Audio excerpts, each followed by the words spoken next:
Hi there, it's Katie again. Thanks for checking back. Now today obviously I'm doing the live webcast thing again as a continuation from last week's video about boundaries. Now last week I talked about the 3 types of boundaries that occur in what we call structural family therapy: diffuse, rigid, and clear. Now many of you have possibly already heard of those boundaries or are already working to implement them. And so that could have been old news to you. But I know that a lot of you haven't heard of that and had a few comments and questions that you wanted me to address further about these boundaries. Now, the first question I got is, what is a boundary? You talk about boundaries in relationships, and I kind of get what you're talking about, but I need more clarity. Well, if we were to pull out the dictionary and we looked up the definition of a boundary, what we would get from that is that a boundary is a dividing line that kind of separates one area from another area. Almost, I think of it like a fence line, like a property line, right? That'd be a boundary, a legal boundary, truthfully.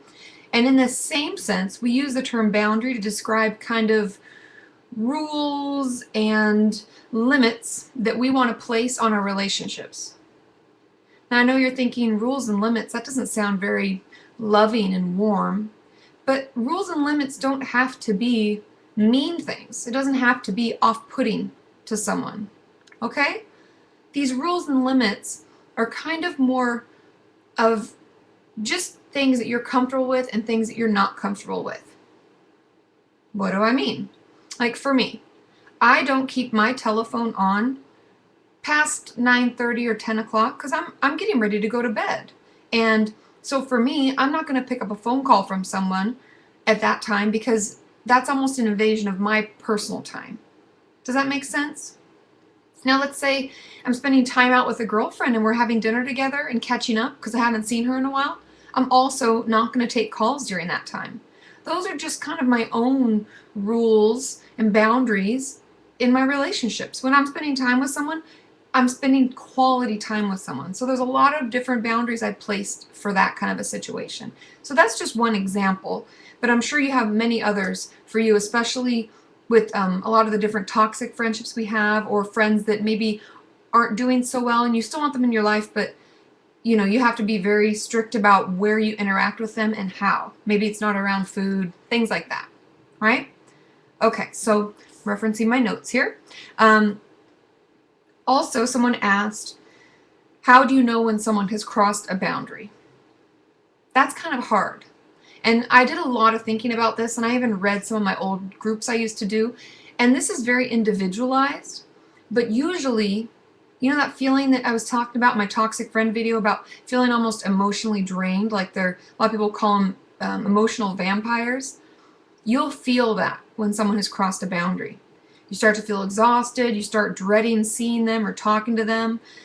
You find you're irritable around them, like, oh gosh, go away.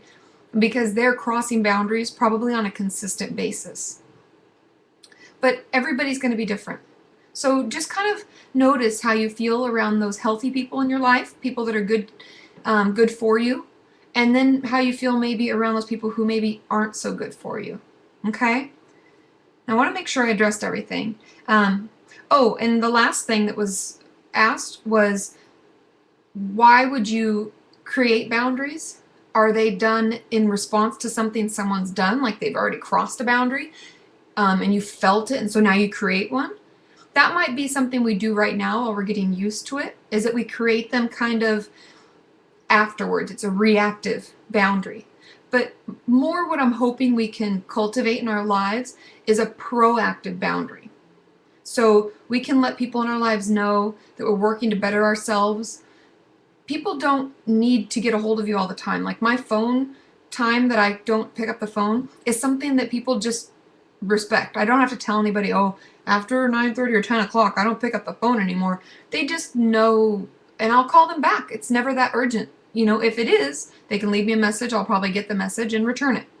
Stuff like that. So just start to think about what kind of boundaries you can proactively place. And this can be different for everybody, but because if you're in recovery, if certain people aren't easy to eat with, You might not want to make spend time with them around food. You might have someone who calls you all through the night, or Twitter tweets and you get like bing, bing, bing, your phone's going off all night, disturbing your sleep. There's certain things that I'm sure you can pick up that would be more proactive boundaries, or maybe even reactive if they're doing it right now and you need to change. So just start to think about that, and I hope that helps clear it up. Like always, don't forget to subscribe to my videos, because then when I post a new video, if you have other questions, I'll be happy to do another one.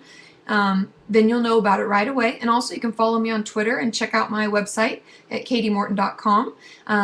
And we'll just continue working together, learning together as we take one step closer to a healthy mind and a healthy body.